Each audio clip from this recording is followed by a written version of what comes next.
Hello friends, welcome back to the Dork side. Today we are unpacking my Oregon BDR camping gear. I just got back from a 5-day trip on the Oregon BDR, section 1 to section 7. Great trip.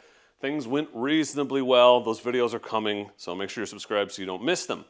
But as I'm unpacking my gear, I thought it might be useful to talk about what I took and how it worked. For those of you that may be planning a multi-day trip or an Oregon BDR trip or a BDR trip anywhere, really, if you're wondering about how much camping gear to bring, what kind of camping gear to bring, what works and what doesn't, let me at least give you a honest rundown of what I used, what I would take again, what I would not take again, as I kind of pull it out of the bag so you can also see how it's packed. Also, I want to say thanks to Motocamp Nerd for sponsoring this video and the trip, and most of the gear you'll see that comes out of these bags came from motocampnerd.com, and I'll link it all for you in the description. Diving right in, I guess let's talk about the luggage setup first. So this is the Moto Alpine 60, and if you've seen, I made a video on this whole setup, so all the mods and everything on the bike. This bike did exceptionally well, and I will do a separate review because people keep asking, how'd the DRZ do? How'd the DRZ do? It did great. So there'll be a review video for that, so subscribe so you don't miss it. Alpine 60, these bags work great. I've actually got a Kriega top bag here because I tore my Alpine 60 top bag when I was trying to tighten it down, so I didn't take it. I was pretty disappointed with that. This Kriega bag worked great though. That's the luggage, and then the Nat bar bag, which again, that's all covered in the setup video. So on the top here, first of all, is the Green Chili Adventure Gear Water Mule. This was my water reservoir. So obviously I carry water on my back, but on a trip like this, especially in the summer when it's hot, I like to have close to an extra gallon of water. This is 4 liters of water in a bag that straps to the top of your bag, of your bike. There is a bladder inside. It has a dispenser spigot here. You can attach, it has a quick connect so you can use various different hoses. So I was using this one as a dispenser a lot, and it's this easy. Bam, I have a dispenser. I never even took it off the bike to use it. So 4 liters of water there, and then it's got this extra pouch which has a dirty water bag and a gravity filter if you need to filter water in the field. We didn't have to this time because we stayed at campgrounds, but always like to have that extra peace of mind. This thing was great, highly recommend it. This is a very abrasion resistant outer bag, and Green Chili is a small company in North Carolina run by our friend Adam, and he and his family hand sew these things. So that's a great company we're supporting. Really like this product. I always carry extra water with me on a trip like this. I attached it to the bags with the Green Chili Adventure Gear. These are the trail ties. These are Valet straps. A lot of companies use Valet straps. They just brand them as whatever. This has a Green Chili branding, but these were super great, not only for holding that bag on, but I had to use one to attach my front plastic because one of the bolts came out, and so I was riding on the highway on the way back, and the thing was flapping in the breeze.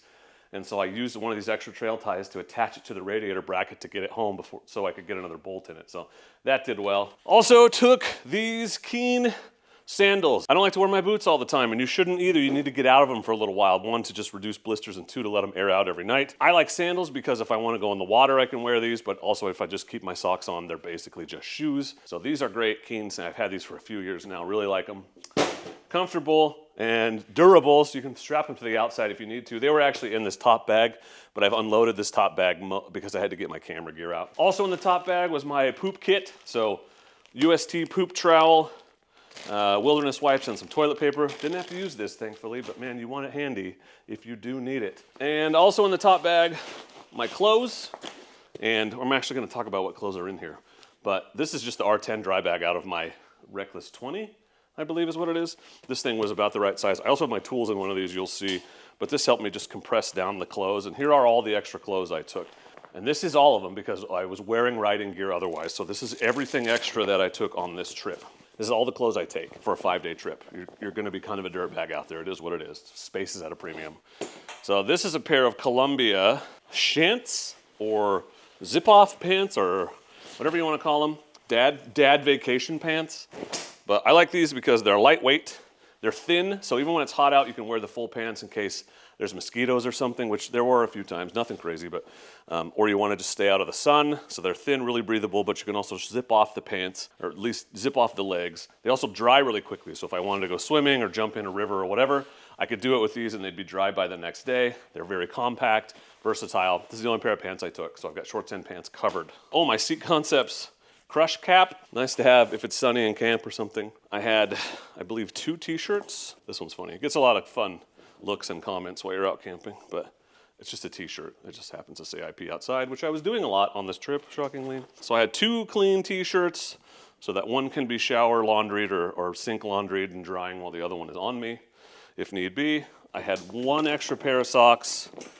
And I mentioned I made a gear video, so if you want to see the gear I was wearing the whole time, that's a separate video. I'll link it for you. 2 pairs of darn tough socks, so I would have 1 pair on me and 1 pair in the bag in case I need to launder these or dry them out.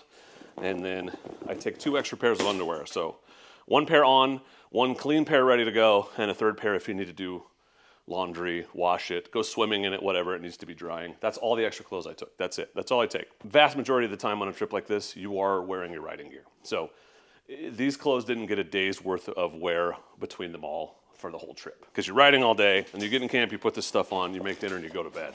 That's pretty much when it gets used. That's all the clothes I had. That's the contents of the top bag. And then a couple things strapped to the outside here. I don't usually go into my filming gear, but I did have a tripod strapped to the outside of this, not because I needed it, but because I packed all this up and forgot to put it in there, and that's where it ended up on the last day. Underneath the bag, I have my bear spray. I like to have this handy and on the outside, just in case.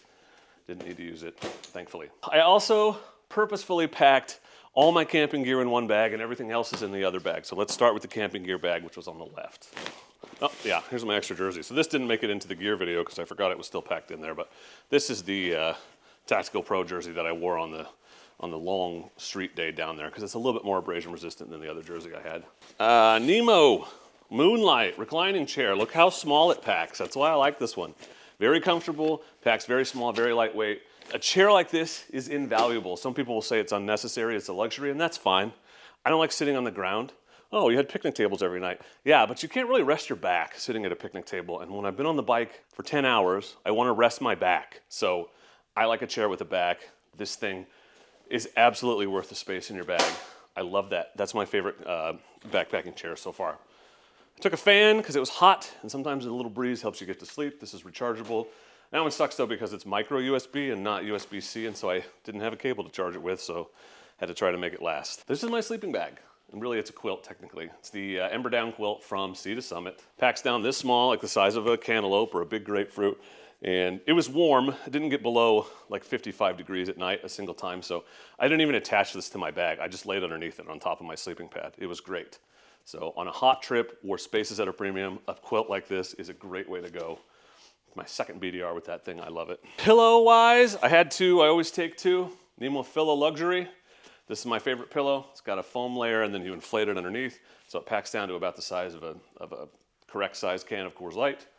And then this is my second pillow. This is the Nemo Elite Luxury or something like that. This is the super compact one. This is my second pillow. So people always ask, why do you take 2? Or one guy said, 2 pillows, what's that about? And I said, it's like having 1 pillow, but there's twice as many.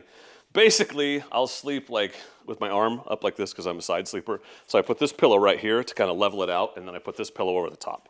I think it's worth the extra space here to have a second pillow. You can decide for yourself, but if you're gonna go with the second one, this is one of the most comfortable compact ones there is. The Big Agnes Rapide SL sleeping pad also packs down relatively small for a sleeping pad. This is pretty comfortable. It's a few inches thick. Pretty happy with it. This one's not super wide, but it does have the extra large baffles on the outside to keep you from rolling off the pad, and I really do find that makes a difference. It's not as comfortable as, say, the Campmeister or some of the other bigger pads, but if space is at a premium and you want the perfect intersection of space and comfort, it's hard to beat this Rapide SL. I like that. Yeah, Exped Widget pump. I like this one because it's a pump, so it works for inflating your mattress, but it's also a tent light.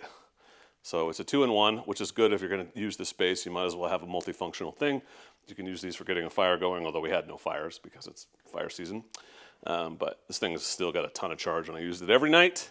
Love that thing. That's a luxury that I will always take with me because watching Tim use his pump sack to inflate his sleeping pad was tedious and awful, honestly, every night. Tent-wise, Big Agnes Copper Spur UL2. This is the bikepacking tent. I've used this one before. I used it on the Idaho BDR. I have a couple other bikepacking tents I'm excited to try out, but I haven't yet, and I didn't want to go commit to a 5-day trip in a tent I haven't used. So this thing is great. I actually didn't even stake it out, didn't use the footprint, and I only used the fly one night because we were at Detroit State Park and there's like people walking around the whole time. I didn't need them peeking at me while I was sleeping in there. But otherwise, I just used the tent and the poles, and that was it. It was great.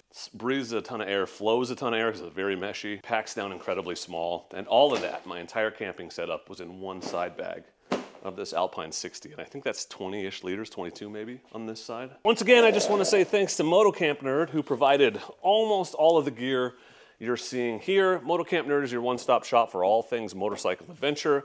Motocampnerd.com is the site, and on that site, our founder and friend Ben has motorcycle camping gear, he has luggage, he has riding gear, he has everything you need to facilitate your successful motorcycle adventures. I have done multiple BDRs with gear from his store. In fact, pretty much all of them have come with gear from motocampnerd.com. Everything on there specially selected for the unique needs of motorcycle campers. So if you haven't, pop over to the site, check out the selection, support a small business owner in North Carolina. And yeah, he's friends with Adam from Green Chili. They live close to each other. Great working with Ben. And also, if you haven't yet, maybe subscribe to the Motocamp Nerd YouTube channel, where you'll find a very handsome, intelligent, and super hilarious host creating content for you twice a month on that channel.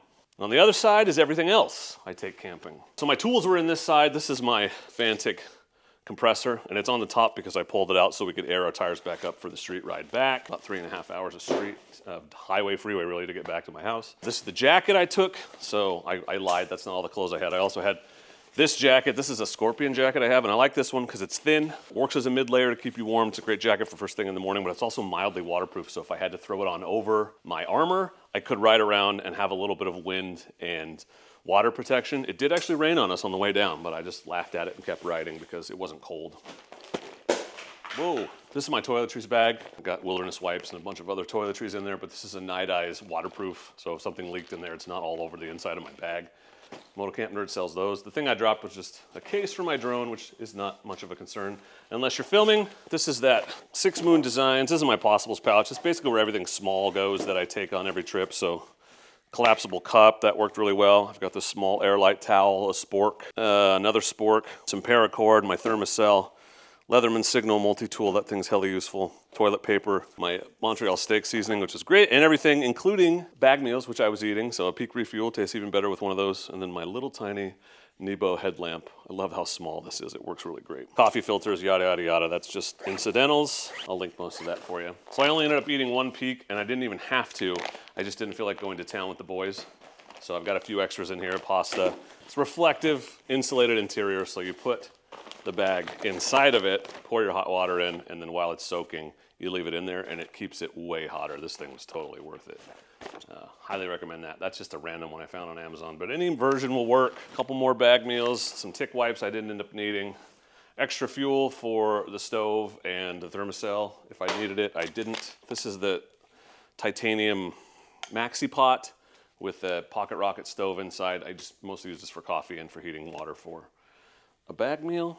Yeah, I just stuff a couple more trail ties in the bottom of the bag because those things are super useful. You never know when you're going to need them.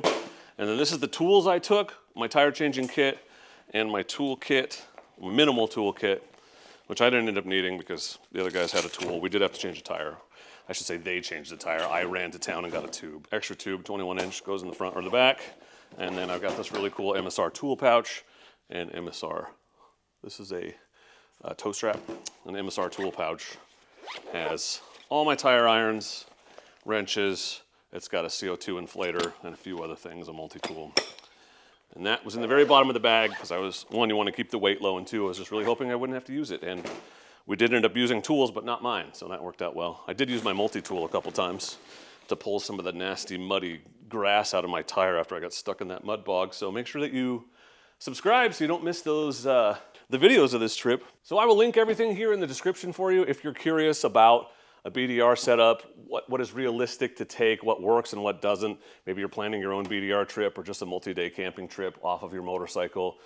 Over the years, I've really pared down this kit. My first trip, I took 80 pounds of gear in 3 massive bags. I had 140 liters of gear. And now I'm rocking about 60, not a loincloth and a sharp stick kind of guy. So I like to be at least kind of comfortable. You're not spending a ton of time in camp on these trips. It's definitely a camp to ride trip, but you do want to sleep well and be able to eat while you're there. So this is sort of a bare minimum, mostly comfortable setup, in my opinion. It would be hard for me to pare it down much more. But anyway, links to everything in the description if you want to check out these individual pieces. Thanks again to Motocamp Nerd for sponsoring this video and the trip, and thanks to all of you for watching. I appreciate you, and please do not forget to be excellent to each other. Thank you. Excellent!